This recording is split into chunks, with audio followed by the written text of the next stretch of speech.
लड़का खुद को एक एडल्ट की तरह फील करना चाहता था, इसीलिए उसने अपने परिवार को एक जंगल के गहरे गड्ढे में कैद कर लिया ताकि दोस्त और रिश्तेदार उसे ढूंढ ना सके। जॉन ने फिर अपने माता पिता का फोन उठाया और उनकी आवाज की नकल करते हुए हर चीज के बहाने बनाता रहा। इसके बाद वह अपने पिता की एक लग्जरी कार को गैरेज से बाहर निकालकर पहली बार ड्राइव करने का अनुभव लेने निकल पड़ा। फिर वह शहर के एक एटीएम पहुंचा, अपने पिता के बैंक का पासवर्ड डाला और 50,000 निकाल लिए। वह एडल्ट जीवन की खुशियों को महसूस करना चाहता था। अब सिर्फ 3 दिन ही बीते थे। उसकी माँ की सबसे अच्छी दोस्त उसके घर आई, लेकिन जॉन के पास पहले से ही एक योजना थी। उसने झूठ बोला कि उसके दादाजी के कुछ दिन पहले मौत हो गई और उसके माता पिता उसकी बहन के साथ अंतिम संस्कार में गए हैं। वे जल्दी वापस ही नहीं आएंगे। जॉन ने कहा कि वह घर पर इसलिए रुका है क्योंकि उसके अतिरिक्त क्लास लेनी पड़ती है। जॉन बिना पलक झपकाए झूठ बोलता रहा। उस महिला को जरा भी शक नहीं हुआ। माँ की दोस्त से बच निकलने के बाद जॉन को गड्ढे में बंद अपने परिवार की याद आई। वह कांपते हुए उस गड्ढे के पास पहुंचा। उसके माता पिता ने जॉन से पूछा कि वह ऐसा क्यों कर रहा है, लेकिन जॉन ने एक शब्द भी नहीं कहा। उसने तला हुआ चिकन गड्ढे में फेंक दिया। फिर वह जंगल से चला गया। उसने अपने कमरे में गेम कंसोल रखा था और बिना किसी चिंता के खेलने लगा। उधर उसका परिवार गड्ढे से बाहर निकलने की कोशिश कर रहा था, लेकिन गड्ढा इतना गहरा था कि खाली हाथ बाहर निकलना नामुमकिन था।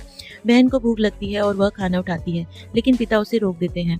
उन्हें लगता है कि यह खाना जॉन की दया है, लेकिन भूख ने उन्हें खाने पर मजबूर कर दिया। इधर घर पर जॉन आराम से पियानो बजा रहा था। बाहर हो रही थी तेज बारिश और उस पर कोई असर नहीं हुआ। जॉन की इस आरामदेह हालत के मुकाबले गड्ढे के नीचे फंसे 3 लोगों मुश्किल में थे, क्योंकि वहां कोई भी छत नहीं थी और वे बारिश में पूरी तरह भीग गए थे।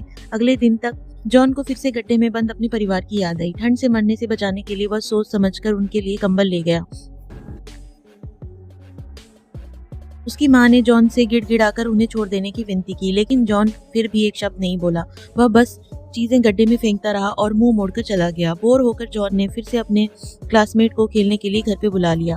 वे सब मिलकर स्विमिंग पूल में खेलते रहे, बिना किसी डर के गेम खेलते रहे।